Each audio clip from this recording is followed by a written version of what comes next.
Hi good morning అండి అందరికీ. ఇవి రవ్వు ఫిష్. ఓకే, వీటికి పసుపు ఉప్పు వేసి మంచిగా మసాజ్ చేసి పెట్టాను. 2 పచ్చిమిర్చి. ఓకే, టమాటా, కొత్తిమీర, పచ్చిమిర్చి. ఇక్కడ వాయిస్ మిస్ అయిందండి. నెక్స్ట్ క్లిప్లో వాయిస్ యాడ్ చేసాము, చూడండి. ఈ పేస్ట్లో ఏమేమి వేసావు బా? టేబుల్ స్పూను నల్ల ఆవాలు, ఓకే, టేబుల్ స్పూను తెల్ల ఆవాలు, ఓకే, టేబుల్ స్పూన్ ధనియాలు, హాఫ్ టేబుల్ స్పూన్ జీలకర్ర, 3 పచ్చిమిర్చి, ఒక వెల్లుల్లి ఒక 10-12, ఒక 1 ఇంచ్ అల్లం. అంతేనా? అన్నిటిని ఇలాగా మెత్తడ్ పేస్ట్ చేసుకోవాలి, ఫైన్ పేస్ట్. నెక్స్ట్ ఏంటి? ఫ్రై. ఓకే, అంటే ఆయిల్ డీప్ ఫ్రై చేస్తున్నావా? యాక్చువల్గా ఇది మస్టర్డ్ ఆయిల్లో వేయించాలి, కానీ మీకు అది నచ్చదు కదా, అందుకని normal oil. Okay okay, deep fry అయిపోయినాయి. ఇట్లా వేసుకోవాలా డీప్ ఫ్రై?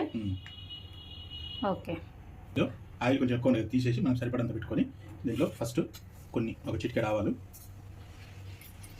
ఓకే ఓకే, తీసుకో. కొంచెం కొత్తిమీర కాడలతో సహా. ఓకే, హాఫ్ టమాటాలు, ఒక టమాటాలో హాఫ్ టమాటాలు ఇప్పుడు వేసేస్తాం. అంటే పెద్ద టమాటా, పెద్ద టమాటా అంటే చాలా మిగులుతుంది. అచ్చా, కొంచెం వేగాక పేస్ట్ వేసుకోవాలా? ఇప్పుడు మనం పొద్దున నూనె పెట్టుకున్నాం కదా, ఆ పేస్ట్ ఒక 3 టీ స్పూన్.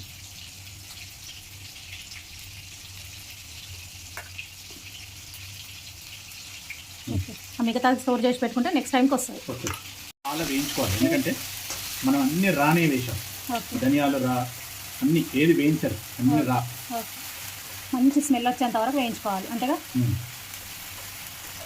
ఇది పచ్చిదనం పోవాలి, అన్ని పచ్చి వేయించడం కదా మనం, వేయించలేదు కదా, అందుకని.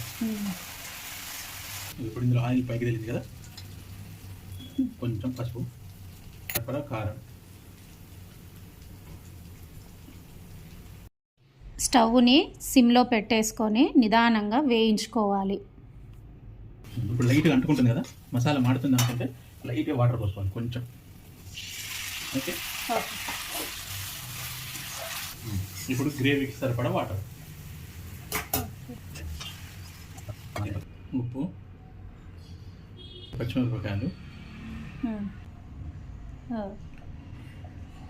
మసులుతుంది కదా, ఇందులో ఫిష్ ముక్కలు వేసుకుందాం. అచ్చా, ఒక పొంగు రాగానే ఫిష్ ముక్కలు వేసేయాలా? కొత్తిమీర చల్లుకుందాం. Okay okay. అసలు కర్రీ పేరు ఏంటో చెప్పలేదు కదండి. బిహారీ స్టైల్ ఫిష్ కర్రీ అండి ఇది.